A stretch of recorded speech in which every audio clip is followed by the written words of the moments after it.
It's another book review.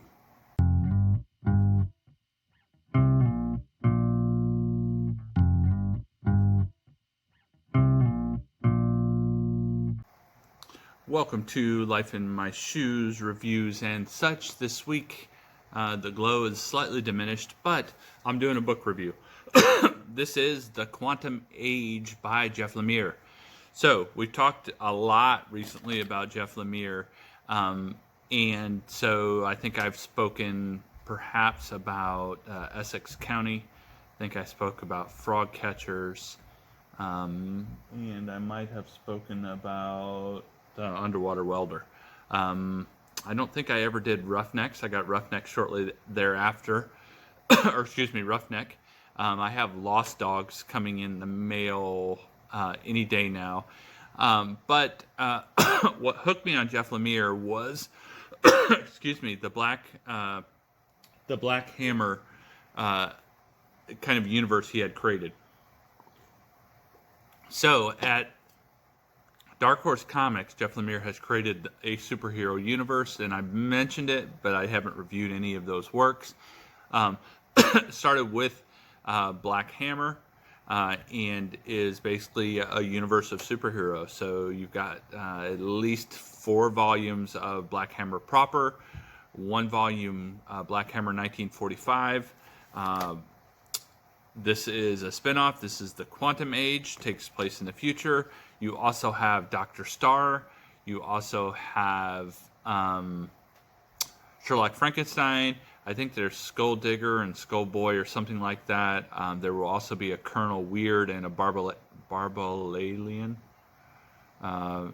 series coming out eventually. So I've got the first 2 volumes of Black Hammer. I have Dr. Starr, Sherlock Frankenstein, and now I have Quantum Age. So this is an interesting twist. This is a future of the Black Hammer universe. So I won't give you a ton of history of the Black Hammer universe. If I give that to you, it will be when I do a Black Hammer proper review.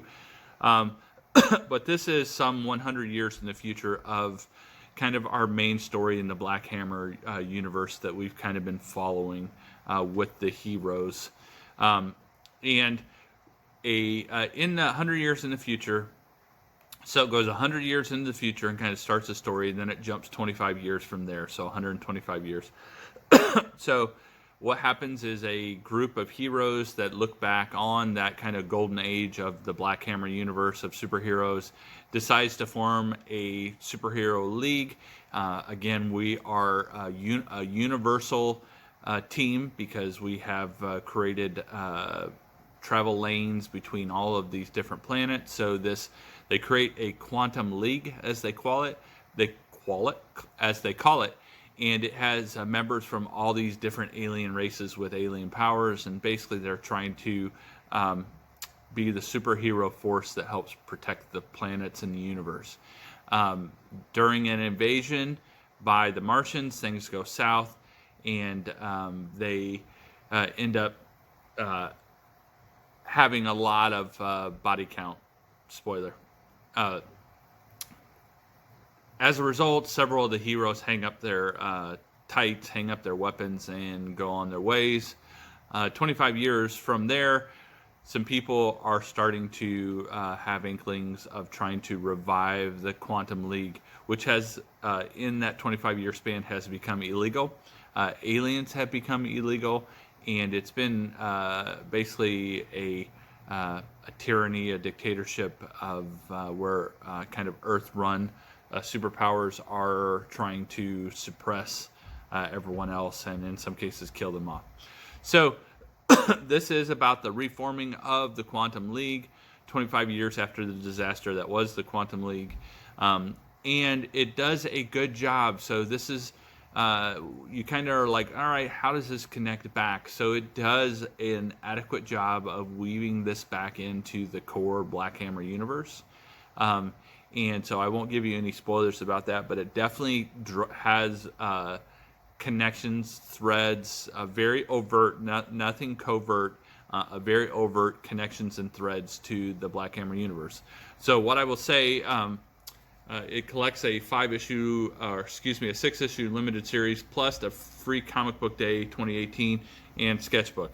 Again, written by Lemire, Jeff Lemire, art by Wilfredo Torres. So one thing I will say about this is the Black Hammer proper and even the spin-offs that I've had of Dr. Starr and Sherlock Frankenstein have more of a period piece type of feel to them. So the superheroes kind of, you get a little more of a gritty, kind of an era specific superheroes, probably like the Golden Age type of superheroes, and into the 80s kind of, you get the feel of the characters. The art really supports that. They're not as flashy as the 90s superheroes and the 2000 superheroes. This is the opposite, so you kind of get the real traditional costumes. It's almost it's almost like a Legion of Superheroes feel, where they have kind of almost uniform-esque costumes, and definitely is, whether it's an overt nod or a covert nod to the Legion of Superheroes, definitely is, in my mind, that was connections that I was drawing. So it's very much so a superhero, a flashy costume, and just a good story. I would say this is non-essential to the Black Hammer universe. I would definitely recommend Dr. Starr and Sherlock Frankenstein over this. This is good to kind of be a completist, but I would work on completing your Black Hammer proper, and then pull in some of these side books as well. So the 4 volumes of Black Hammer, the 2 current spin-off, and then you got 1 that is almost completing and 2 more that are getting ready to launch. So I would focus on those. This is nice if you're a completist. 1945, I don't have it, but I would say that's probably something to consider as well. This is good. Again, like, one of my goals for this year actually was to buy more books written by Jeff Lemire, and specifically in the Black Hammer universe. So this definitely met the need. Going price $19.99, so if you can find it for anything less than that, I think you're in a good shape. Art, very, again, the art, not only the tone, that the look and feel, you can see kind of very crisp lines on the cover art, different than kind of the jagged lines and kind of the roughness of the art in the other series.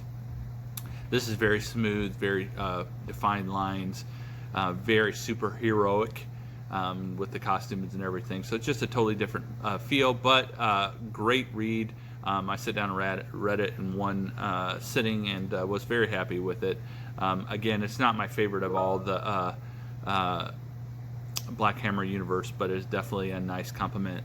So what about you? Have you, as a result of my reviews, picked up any Jeff Lemire work? Have you checked out the Black Hammer universe? Have you checked out any of his indie works, the non-superheroic works?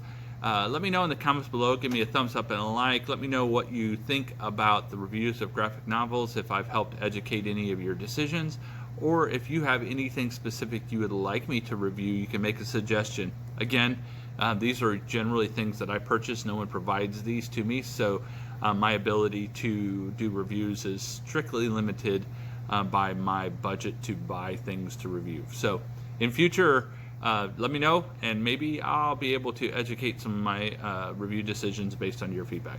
Thanks a lot. We'll talk to you next time.